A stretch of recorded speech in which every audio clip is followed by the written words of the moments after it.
In this video, I'm going to explain one of the most mind-blowing and helpful mental models and frameworks that I've learned recently that I use for everything. And I'm talking about everything, like whether it's trying to be more disciplined to go to the gym or exercise, or when I'm out riding and training for motocross, or even going up and talking to girls, or just sitting down to do work. Like, I'm talking this mental framework, even like for people who maybe struggled, where they're constantly reaching for the bottle and reaching for alcohol, or reaching for their vape, or something that they know is unhealthy, or even just unhealthy foods in general. Like, this kind of applies to everything, and it is one of the most powerful concepts that I have ever learned. So like, I highly recommend you watch this till the end, literally, because I know how powerful this has been for me. So I know how powerful it'll be for you. So, like, literally, I'm going to pull out my iPad whiteboard and draw this out and explain it. This is seriously a game changer. Like, this is one of my most important videos, if not the most important video that I have made so far. So I highly recommend that you watch it till the end. But with that being said, let's go ahead and jump in, and I'm going to explain exactly what this thing looks like. If you don't know me, I'm Logan Lesser, a national motocross racer, having won over 15 state championships and an amateur national championship. I'm an extreme sports athlete and ran a marketing agency for over 4 years, growing it to $30,000 a month. And while doing so, was able to travel the world living in Cape Town, South Africa, part-time throughout the past few years. And I've spent nearly $50,000 on mentors, coaches, courses, and education, learning from the best of the best in business, fitness, mindset, racing, and so on. Now I'm sharing what I've learned and growing my community, the Champion Protocol, linked in the description below. All right, so no fluff. I'm just going to get to the point and start explaining this. So I'm going to pull out my little iPad whiteboard here. But basically, the idea is that you want to be looking at yourself from a almost third person view, and being able to step back and step out of your own mind and your thoughts, and be able to look at it from a third person perspective. And specifically, we're going to break down exactly how to do that. But the way that it works is, I'm just going to draw this out and then I'll kind of explain it. But first, we basically have you here in the center. Like, this is you at your core.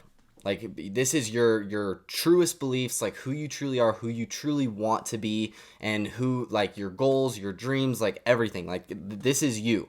And all of those, like, thoughts and desires and everything are inside of you right there. Now, then we have the next layer, which, that is, by the way, that is the only thing that is actually you.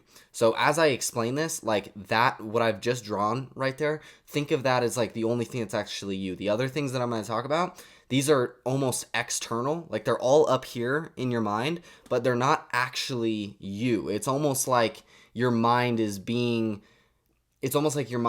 trying to be controlled by an external force that is not you. And I know that probably doesn't make sense right now. Believe me, when I first learned this concept, it took me a bit to fully understand it.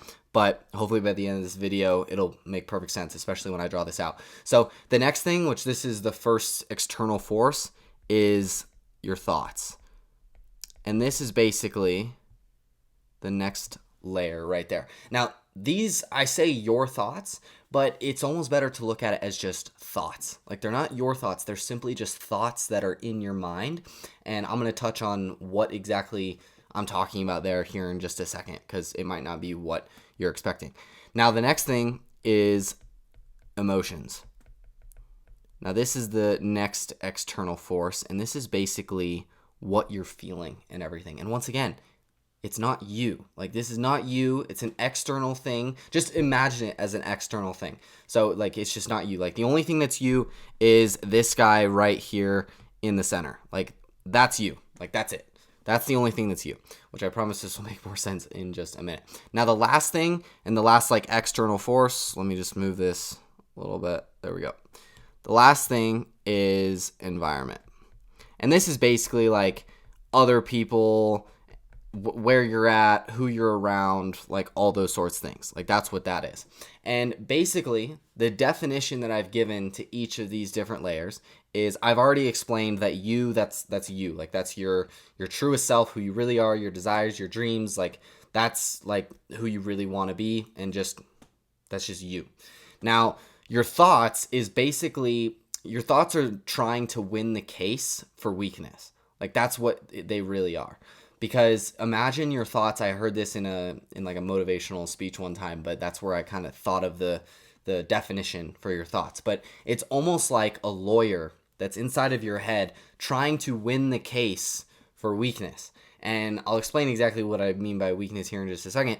But that's basically what those thoughts are. Is they're just in there trying to make the logical case in order to win you over and basically win the case for weakness. Now, a perfect example is getting up early in the morning when the alarm goes off. When that alarm goes off, immediately your brain kicks on and it starts thinking logically and everything. You switch out of that dream-like state and everything, and you switch back into reality and into your logical-based thinking and all those sorts of things.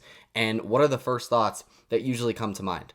The first thoughts that come to mind is, oh, my bed is so comfortable. Oh, that dream I was just having is so good. I want to go back in and finish that dream off. Or it's like, I've been working really hard these past few days. I think I can sleep for a few more hours. Or, my first call isn't till like 11. Or, training doesn't start till 8 and it's only 6. Like, I could sleep for a little longer. Like, that is the thoughts coming in and trying to win the case for weakness. Because what is weakness in this case? Staying in bed and going back to sleep and hitting snooze. Like, that's weakness. And your thoughts are trying to make a logical argument to try and win the case for weakness so that you decide to go back to sleep. Now, you at your core, let's just think about what you at your core actually want in this case. What you at your core actually want is let's say you're working on a business. Like for me right now, like I'm working on building my business and everything. So let's just use that as an example, which you can tie this into like sports, athletic, like anything. But specifically when it comes to getting up in the morning, let's say that I'm working on my business and I want to get up early so that I have more hours to work throughout the day. I also understand my sleep chronotype. So long story short, like I understand that I'm a lion. Like personally, I'm actually like a lion sleep chronotype. So my most productive hours are first thing in the morning, like early in the morning. So I know that if I get up, I will get my best work done immediately. And I'll also have more hours to work in the day versus sleeping in and getting 10 hours of sleep or whatever. And I also know that if I sleep too much, I'll actually feel more groggy throughout the day versus if I sleep my kind of ideal perfect amount, which for me is like 7.5 to 8 hours. So that's what I know. So that's me internally, is like, I want to get up, like this middle section, that's basically you or me in this case. I know that I want to get up when that alarm goes off so that I can get to work on my business, get to work on growing it, get my most productive hours in, and move the needle forward. Like that's what I know I want to do at my core. But these thoughts, which you can almost look at them as like this ball. I wish I had like a ball that I could hold right now, but I don't. It's almost like this like orb or whatever. It's like, I like to imagine your thoughts, emotions, and environment as external, like I mentioned before. So the way that I imagine it is it's almost like when I have these thoughts or whatever, like for example, in the morning, if my alarm goes off and I start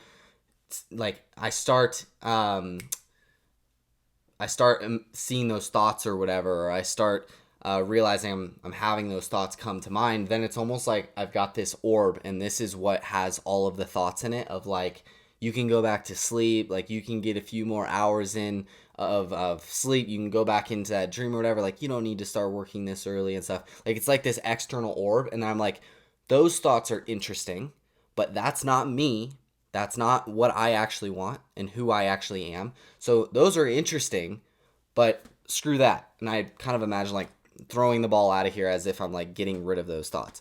So that's kind of a way that I kind of visualize it. So I don't know if that works for you or not, or if like just this diagram that I'm drawing works for you enough. But basically that's the idea behind the thoughts, is that they're trying to win the case for weakness. Now another example for it is if you're going to go up and talk to a girl. Like say that you see this beautiful girl or beautiful woman and you want to go up and talk to her. Well, you at your core, like what you're thinking is you're like, wow, she's very attractive. I would really like to go up and talk with her and get to know her. Like that's you at your core. That's what you truly want. But then the thoughts start to come in and try and win the case for weakness. And they start to make the logical argument that will keep you from going up and talking to her. Like, for example, man, like, I don't know if she's going to really want to talk to me. Like, what if she doesn't find me attractive? What if she turns me down? Like, what if this? What if that? Like, all of these thoughts start coming in and trying to win the case for weakness. So there's another example.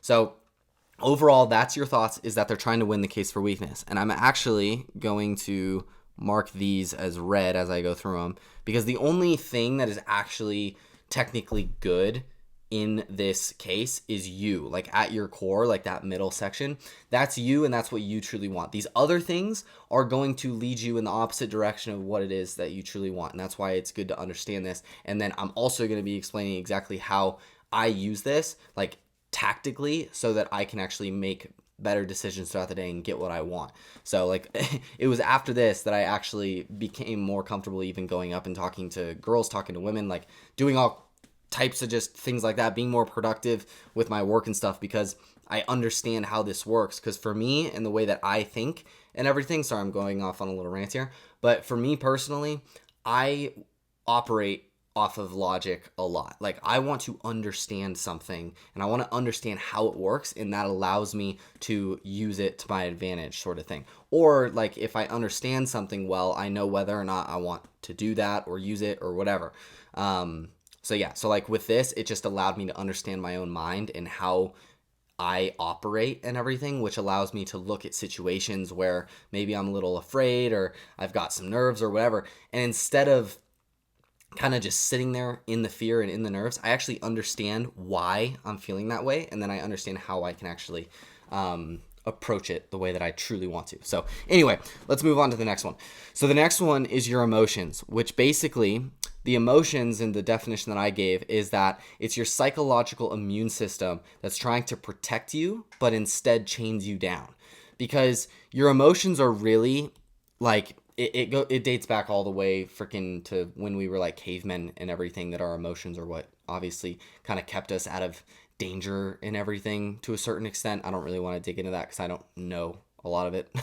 And like, I don't know a lot of it, but regardless, your emotions are really just your psychological immune system that tries to protect you, but actually ends up chaining you down, because that's where like the fear kicks in and all those sorts of things. And actually that's what I meant when it came back to like the caveman times and everything, is that when you'd see a freaking tiger or something, or a lion out in the distance or whatever, or a cliff, then you all of a sudden would start to get full of fear and everything, which would then keep you from going up and trying to pet the tiger or going and walking off of the cliff or whatever. Like, you start to feel that fear build up and everything. But nowadays, like most of the time, those emotions and stuff, they're not as useful in the case of like survival, because that was the main purpose of them when humans originally like came to life or whatever, is for survival. Whereas now our fears are like, I don't want to go up and talk to that girl or that woman, or I don't know if I want to send those cold messages to try and land clients, or I don't know if I want to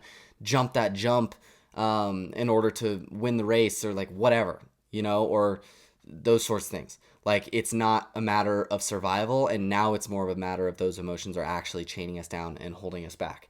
So that's basically what your emotions are, is those are the things, those are those feelings that you're going to get, that you get. And once again, I look at it as kind of like an orb, just like the thoughts. Like, I look at it as if I start to feel angry, or I start to feel sad, or I start to feel nervous, or if I start to notice fear or whatever, it's more, and this is the term I was looking for before when I was explaining the orb, it's more about noticing it. Like, I start to notice the thoughts are coming into my mind, and I start to notice the emotions, and I'm like, interesting. I'm starting to feel anger, or I'm starting to feel sad, or I'm starting to feel this. Or for the thoughts, I'm noticing that thought of that I want to go back to bed, or I'm noticing that thought that I don't want to go work out today. Like, I notice it.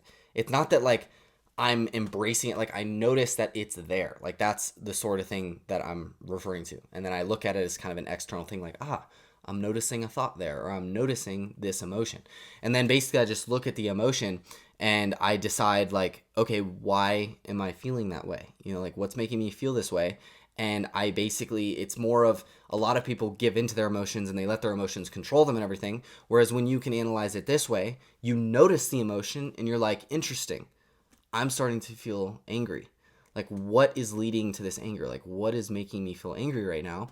And then I'm able to find the origin of what is actually making me angry. And then I'm like, huh, is this actually worth, like, is this even worth anything? Like, should I even be spending an ounce of energy being angry about this thing? And if not, then just throw the ball, like throw the orb, like get rid of it. Like, it does, that emotion's useless right now. Or if it's something like, for example, with my business, like I'm starting to feel a bit anxious or stressed. What's leading to that stress?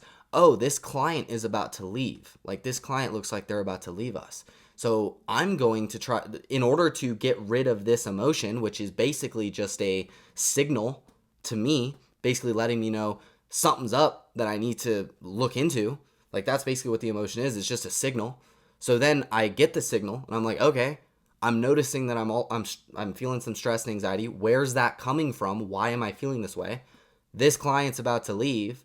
Let's fix that. How can we get this client to stay? What can we do to try and get them to stay? And what's interesting is that by doing that and actually trying to fix the root of the problem, the emotions go away automatically.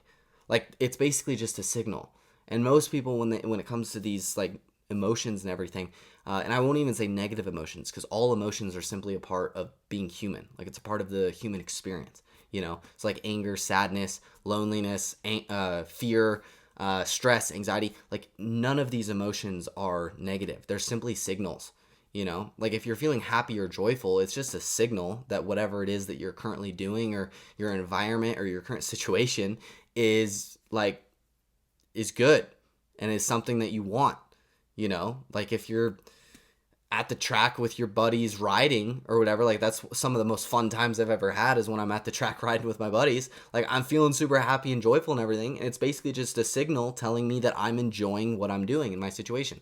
And then on the flip side, stress, anger, anxiety, that's simply just a signal that there's something wrong that I need to fix, or that I need to try and fix, or that needs to change, or whatever, that my situation isn't the way that I'd like. Like, that's how I view emotions, is just signals. And then I just try and figure out where that signal is coming from, and then I face the issue head on. Whereas most people, they kind of give into the emotions, and then they try and get rid of them in other negative ways, such as, drinking alcohol, potentially doing drugs, like just doing like things that are very negative, and actually only masks the emotion or just delays it.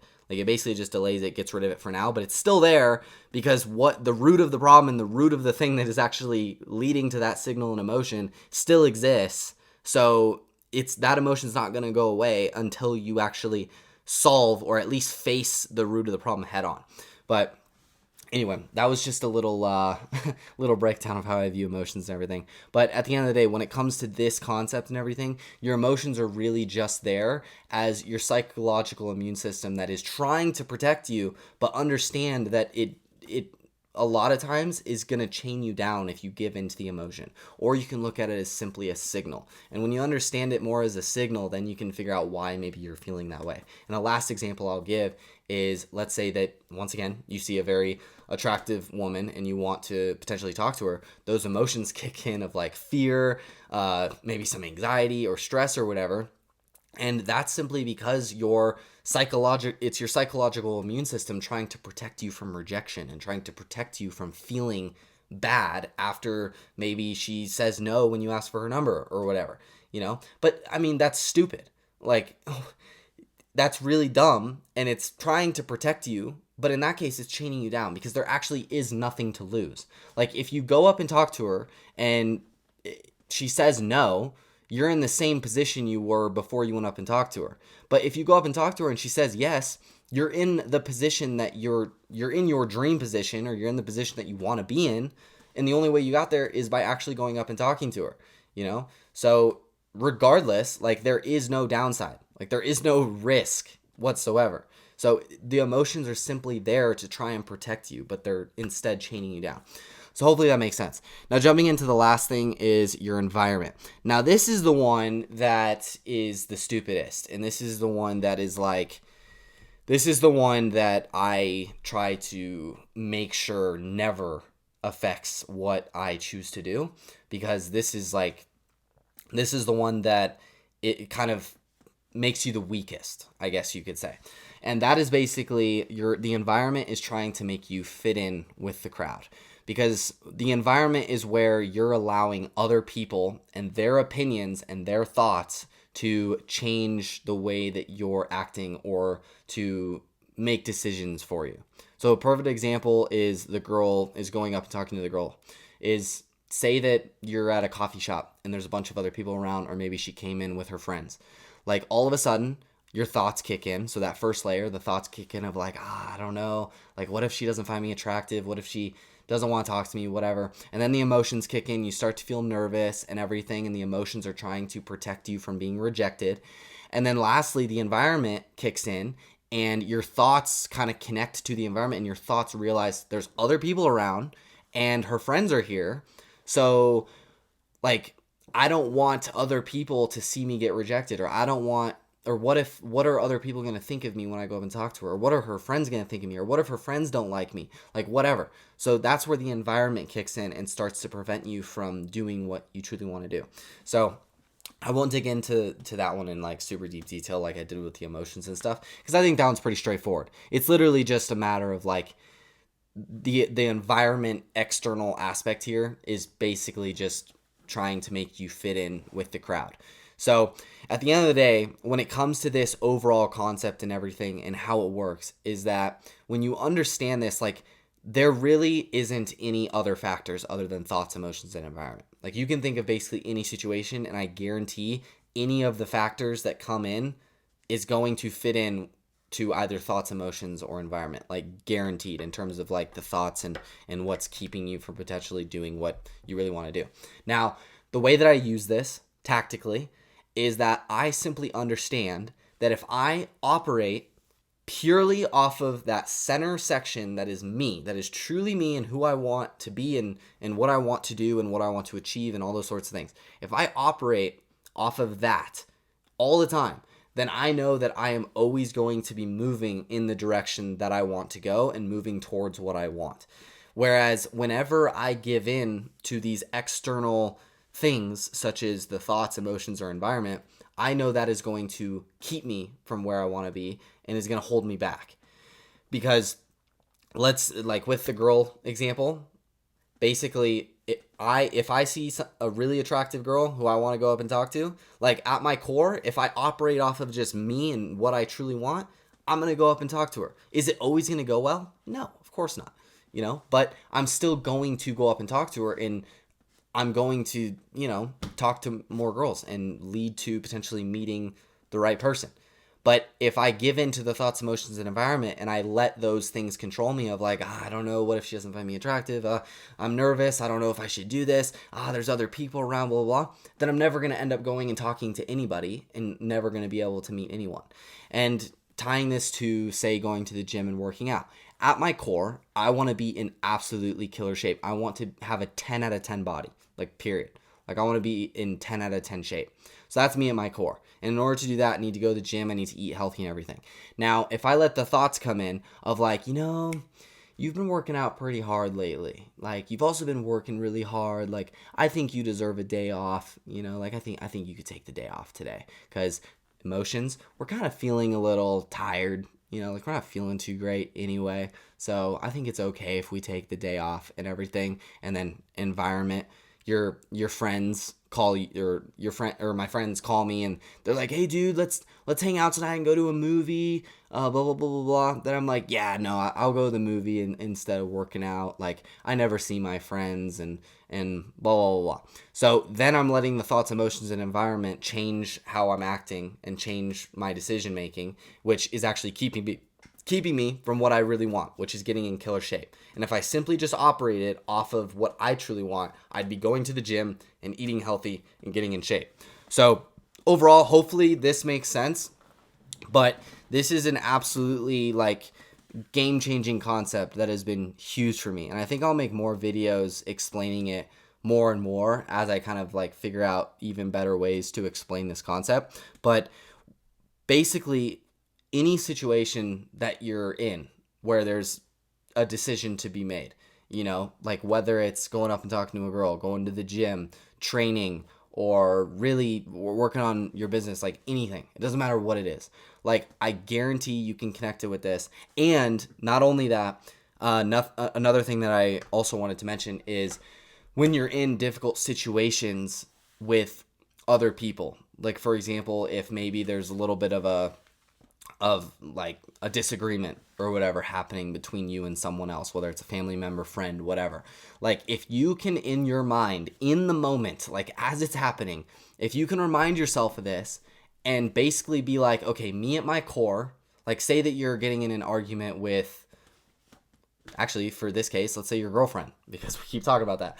Let's say that you get into an argument with your girlfriend. You at your core, you like love her, like you don't want to fight with her, like you want to keep the relationship going, like you really care a lot for her, and you know that you care for each other, okay? But then the thoughts come in and you're like, she said what?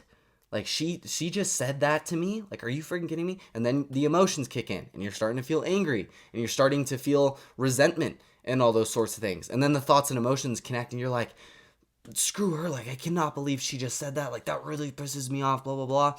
And then the environment kicks in, which is actually her in this case, like it's her and whatever it is that she said and everything. And if you let these things control you, that's what's going to lead you to saying something or doing something that you're going to regret, that could end up ruining the relationship.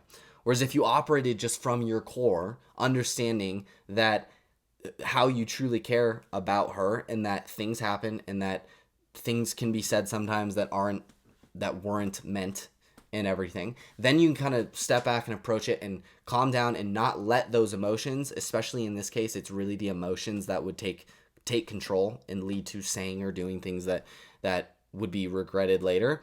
Then if you can step back and not let that happen and operate off your core, then you can basically settle down and be like, okay, let's figure this out, and talk in a very calm manner and also help her calm down and all those sorts of things. So hopefully that makes sense, but that's just another example I wanted to give because when it comes to being in confrontations like that, like this is super, super valuable if you can really connect back to this, because so many people, they immediately give into their emotions and start to say and do things that they regret, which easier said than done because it is hard. Like when you're in the heat of the moment, like it is difficult when those emotions are super high, but if you can just have this in your mental toolbox, as I like to say, and then when those moments arise, you can kind of turn back to this and be like, okay, hold on.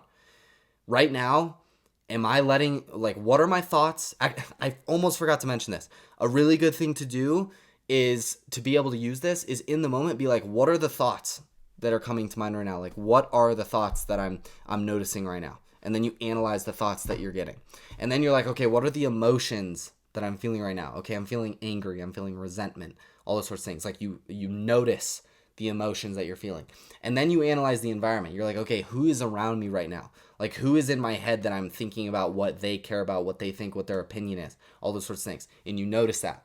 And then once you notice the thoughts, emotions, and environment, then at that point you can understand, okay, what is it that I truly, truly want out of this situation or want to do right now, or so on. Like what is if I was acting off of my core self and not these external things, how would I approach this situation?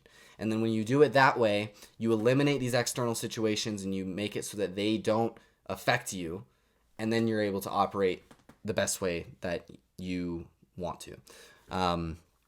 So yeah, so hopefully that makes sense. Anyway, I'll leave with that because I know this video is getting pretty long. Yeah, 30 minutes, holy shit. But hopefully this was helpful. I know that this concept has been extremely helpful for me. So yeah, definitely try implementing this just throughout the day, today even. Like start just analyzing every situation that you're in and be like, what are the thoughts that I'm noticing right now? What are the emotions I'm noticing? What's my environment? And what do I truly want? So yeah, just think about it that way. But anyway, with that being said, if you enjoyed the video, then feel free to subscribe for more stuff like this. If you're a racer or athlete, definitely check out my online program and community, linked in the description below. I got tons of other mindset stuff like this, more specifically linked to like performing at a high level when it comes to racing, sports, all those sorts of things. So definitely feel free to check that out. But with that being said, I'll see you in the next video. Peace.